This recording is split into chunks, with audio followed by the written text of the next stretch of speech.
Hey everyone, मेरा नाम है विकास वैभव और आप देख रहे हैं V2 इंग्लिश वर्ल्ड।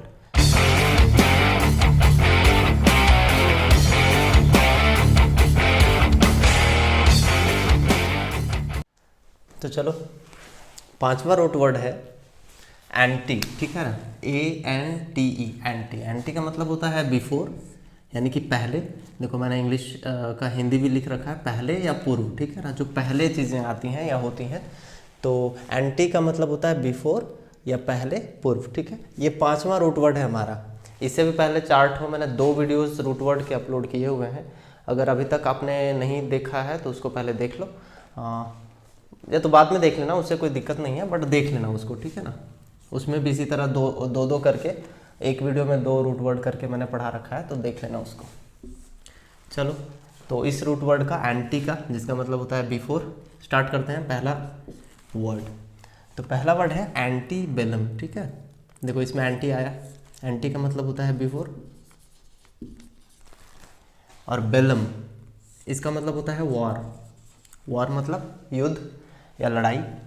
तो युद्ध या लड़ाई को हम बेलम रूट वर्ड के नाम से जानते हैं, ठीक है। तो ये भी रूट वर्ड आगे आएगा, हम पढ़ाएंगे, बहुत सारे वर्ड्स बनते हैं बेलम से। तो एंटी बेलम का मतलब होता है युद्ध से पहले का, यानी कि कोई भी ऐसा चीज़ एग्जिस्टिंग बिफोर अ वॉर, ठीक है ना, युद्ध या लड़ाई से पहले का। क्लियर हुआ? कोई भी चीज़ है जो पहले होती है युद्ध से पहले, उनको हम एंटी बेलम कहेंगे। ये एडजेक्टिव है, पार्ट्स ऑफ स्पीच इसका है एडजेक्टिव, ठीक है। नेक्स्ट है एंटीसीडेंट। देखो यहाँ पर भी एंटी आया, एंटी का मतलब ये होता है बिफोर, और सीड इसमें देखो CEDE, ये भी एक रूट वर्ड है, इसको भी हम लोग आगे पढ़ेंगे। तो सीड का मतलब होता है टू गो, ठीक है, बिफोर टू गो। अच्छा, इसका मीनिंग देख लेते हैं। A thing that comes before, वैसा चीज़ जो पहले आती है, ठीक है, पूर्ववर्ती जिसको हम बोलते हैं। तो वैसा चीज़ जो पहले आती है उसको हम एंटीसीडेंट बोलते हैं। तो देखो रूट वर्ड से पूरे का पूरी मीनिंग हमको अच्छा से हम लोगों को अच्छा से समझ में आ जाता है। तो चलो, थर्ड है एंटीसेसर, ठीक है ना। इसमें भी देखो एंटी है, एंटी का मतलब होता है बिफोर, और यहाँ भी सेस है, CESS, ठीक है ना। सेस का मतलब ये होता है टू गो। इसका भी मतलब सेम होता है, अ पर्सन हु गोज बिफोर, वैसा व्यक्ति जो पहले जाता है। अच्छा देखना, दोनों में थोड़ा सा अंतर है। ये कोई वस्तु में भी इस्तेमाल हो सकता है एंटीसीडेंट, लेकिन ये पर्सन में इस्तेमाल होता है। कोई व्यक्ति है जो पहले जाता है या पहले आता है, मतलब जो पहले होता है सबसे, उसको हम एंटीसेसर बोलते हैं, ठीक है ना। Antecessor, a person who goes before, यानी कि पहले जाने वाला या पूर्ववर्ती, हम इसको कह सकते हैं। समझ में आ गया यहाँ तक? चलो, चौथा है एंटी मॉर्टम। तो देखो, एक पोस्ट मॉर्टम एक वर्ड आता है जिसको हम लोग सुनते हैं बार बार। जब किसी का डेथ हो जाता है तो उसके बॉडी को सबसे पहले पोस्टमार्टम के लिए ले जाया जाता है, ठीक है। तो पोस्टमार्टम, पोस्ट का मतलब होता है बाद में, यानी कि आफ्टर, और मॉर्टम का मतलब होता है डेथ। तो डेथ के जो बाद होती है उसको हम बोलते हैं पोस्टमार्टम। तो उसी तरह देखो, एंटी का मतलब होता है बिफोर, और मॉर्टम का मतलब होता है डेथ। तो जो चीज़ें डेथ से पहले होती हैं, यानी कि मरने से पहले होती हैं, उनको हम एंटी मॉर्टम कहते हैं, अकरिंग बिफोर डेथ, ठीक है, मृत्यु से पहले का। क्लियर हो गया? क्रिस्टल क्लियर हो रही होंगी चीज़ें। तो अच्छा देखना, एंटीसेसर जो है ये एक नाउन है, ये भी बताते चलते हैं, ये भी एक नाउन है, और एंटी मॉर्टम जो है वो एक एडजेक्टिव है, ठीक है, ये एडजेक्टिव है, नाउन नहीं है।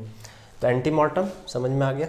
पांचवा है एंटी डेट, ठीक है। एंटी यानी कि सबको पता है, अभी तक तो सबको याद भी हो गया होगा, बिफोर, और डेट यानी कि डेट ही होता है, जो नॉर्मल हम लोग डेट होता है ना, वो डेट नहीं, जो आप समझ रहे हो वो डेट नहीं, नॉर्मल जो तिथि वाला डेट होता है वो वाला डेट है, ठीक है ना। तो डेट से पहले का समय एंटी डेट हो जाता है, एंटी डेट, ठीक है ना, earlier than the actual date, ठीक है, earlier than the actual date. Sixth है एंटीरियर। यहाँ पे देखो, एंटी का मतलब होता है बिफोर, ठीक है। एंटीरियर का मतलब होता है एट द फ्रंट, यानी कि पहले का। जैसे कोई भी चीज़ का सबसे सामने जो पार्ट होता है जैसे कतार में चीज़ें लगी हुई हैं, ठीक है, कोई भी वो चीज़ हो सकती है, चाहे वो बुक का पेजेस हो, चाहे वो कुछ भी हो, ठीक है। तो सबसे जो फ्रंट पे होता है उसको हम बोलते हैं एंटीरियर, एट द फ्रंट, ठीक है ना, जो फ्रंट पे होता है। शुरुआत का हम कह सकते हैं, इसका एंटोनिम है पोस्टीरियर। देखो पोस्ट यानी कि आफ्टर, पोस्ट यानी कि आफ्टर यानी कि जो बाद में आता है, ठीक है, तो इसका एंटोनिम हो जाएगा। क्लियर हुआ यहाँ तक? अच्छा देखो, एंटीरियर और एंटीडेट। पार्ट्स ऑफ स्पीच की बात करें तो एंटीडेट जो है वो एक नाउन होता है और एंटीरियर जो होता है वो एक एडजेक्टिव होता है, ठीक है। ये साथ साथ हम लोग पढ़ते चलते हैं, ये भूलना नहीं। तो आई थिंक यहाँ तक समझ में आ गया होगा सबको, नो डाउट। डाउट हो तो कमेंट बॉक्स में डाल देना। नेक्स्ट वर्ड देखते हैं, 7th है एंटी मेरिडियन, ठीक है ना, एंटी मेरिडियम, जिसको हम लोग शॉर्ट फॉर्म में AM कहते हैं ना। AM PM पता है ना, आफ्टरनून से पहले का पार्ट AM होता है, यानी कि 12 बजे रात से लेकर के 12 बजे रात से लेकर के 12 बजे दिन तक AM होता है, और उसके बाद जो शाम का टाइम होता है वो PM होता है, यानी कि 12 बजे दिन के बाद जो वाला पार्ट होता है वो PM होता है, ठीक है। तो वही वाला AM का फुल फॉर्म होता है एंटी मेरिडियम। तो एंटी का मतलब होता है बिफोर, अब मेरिडियम का मतलब होता है मिडिल ऑफ द डे, यानी कि किसी भी चीज़ का मिडिल पार्ट होता है, ठीक है ना। तो मिडिल से पहले यानी कि दोपहर से पहले का जो टाइम होता है उसको हम AM कहते हैं, ठीक है ना, दोपहर से पहले। क्लियर हो गया? AM PM हम लोग सुनते आ रहे हैं बचपन से, तो इसका मतलब जान लो। AM का ये फुल फॉर्म है एंटी मेरिडियम, याद रखना। 8 है, यानी कि नेक्स्ट वर्ड है एंटी नेटल, ठीक है। एंटी का मतलब होता है बिफोर, ये तो याद हो गया होगा सबको अभी तक। और नेटल का मतलब होता है बर्थ, ये भी एक रूट वर्ड है। आगे जो ये सीरीज जो चल रहा है तो आगे नेटल भी आने वाला है, तो इसका मतलब होता है बर्थ, यानी कि जन्म से रिलेटेड, ठीक है। तो बिफोर बर्थ मतलब ऐसी सारी चीज़ें जो जन्म से पहले होती हैं तो उनको हम एंटी नेटल कहते हैं। अकरिंग बिफोर बर्थ, जन्म से पूर्व। क्लियर है? ठीक। अच्छा देखो, एंटी मेरिडियम जो है ये एक एडजेक्टिव है, एंटी नेटल भी एडजेक्टिव है, ठीक है।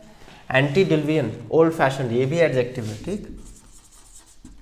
देखो यहाँ एंटी का क्या मतलब, फिर से बिफोर, और जो भी है इसका कोई मतलब होगा, बट ठीक है ना। एंटी लुवियन है, ये बहुत इंपॉर्टेंट वर्ड है। इसका मतलब होता है ओल्ड फैशन्ड, ठीक है ना, जो बहुत पुराना हो चुका है। जैसे हम लोग बोलते हैं ना कि बुजुर्गों को बोलते हैं कि अब पुराने ज़माने के व्यक्ति हैं, हम लोग नए जनरेशन्स के हैं, तो जो बहुत ज़्यादा पुराना है, ओल्ड फैशन्ड, उसको हम बोलते हैं एंटीडिल्वियन। क्लियर है यहाँ तक? चलो नेक्स्ट वर्ड है एंसेस्टर। ये वर्ड तो सबको पता ही होगा। एंसेस्टर का मतलब देखो, एंसेस्टर में ANCES है, लेकिन इसमें एंटी छुपा हुआ है। एंटी ही रूट वर्ड से ही मिलके बना है, बट इसमें वो हिडन पार्ट है, ठीक है। तो एंटी का मतलब यहाँ पर क्या है, बिफोर है। बिफोर यानी कि पास्ट ले जाता है। एंसेस्टर का क्या मतलब होता है वैसे, फोरफादर या प्रोजेनिटर, जिसको हम लोग पूर्वज कहते हैं। पुराने ज़माने के लोग जो हमारे पूर्वज हैं तो वो हमारे एंसेस्टर कहलाए। तो एंसेस्टर का मतलब होता है फोरफादर, प्रोजेनिटर, ठीक है ना। तो इसी का सिनोनिम्स है ये सब, फोरफादर और प्रोजेनिटर, तो हिंदी में बोले तो पूर्वज। क्लियर है? 11th है एंसेस्ट्री, ठीक है।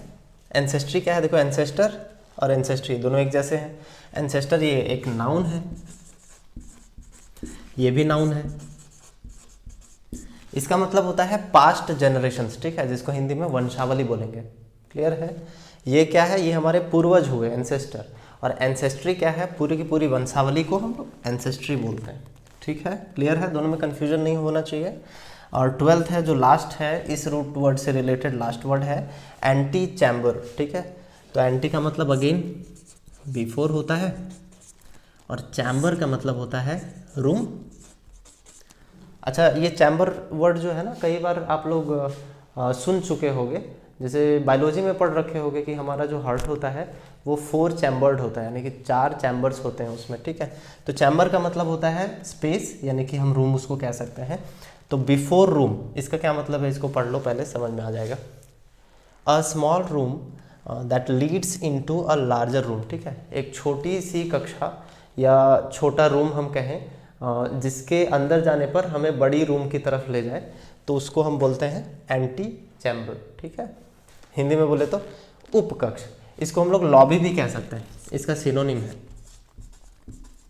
लॉबी, ठीक है। ये भी कभी कभी यूज़ होता है उपकक्ष के लिए, यानी कि जैसे होता है ना, हो सकता है छोटी जगह हो जिससे हम अंदर जा रहे हैं और अंदर है रूम बड़ा सा, ठीक है, जहाँ पर कोई कार्य होना है, तो वैसे छोटा रूम को हम लोग बोलते हैं लॉबी, जो लीड करता है किसी बड़े रूम में, ठीक है।